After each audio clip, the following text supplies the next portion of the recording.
تذكر يوما كنت تعانق دمعة الفكر تناجي الله في صبر وترجو رحمة تسري.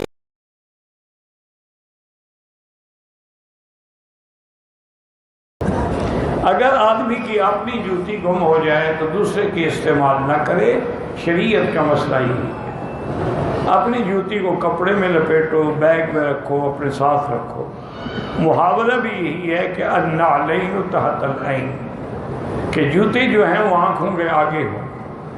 حضور پاک نے رحمت دو جہاں نے ہمیں یہ مسئلہ بھی سمجھایا ہے کہ اگر نماز پڑھ رہے ہو جوتے دائیں رکھ دو، دائیں بندہ کھڑا ہے بائیں رکھ دو۔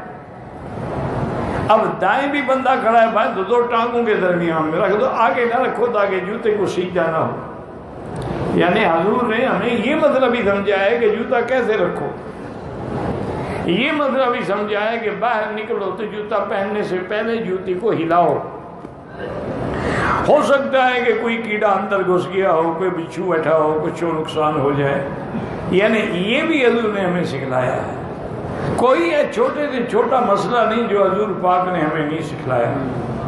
بس یہ ہماری برادری کا پتہ نہیں کیا ہو گیا ہے کہ صلاۃ والسلام حضور نے نہیں سکھلایا اذان کے، عید میلاد منانا بھی نہیں سکھلایا، عرس کرنا بھی نہیں سکھلایا، یہ ان کے لیے چھوڑ گئے کہ مولوی خود کرتے رہیں گے۔ وہ جوائنٹ فیملی میں کسی طرح رہنا چاہیے، جن سے پردہ ہے پردہ کرے، جن سے نہیں ہے نہ کرے۔ سخت بیمار ہونے کی وجہ سے مسجد نہیں جا سکتا تو پھر ٹھیک ہے، پھر جمعہ نہیں پڑھیں گے، آپ ظہر پڑھیں گے۔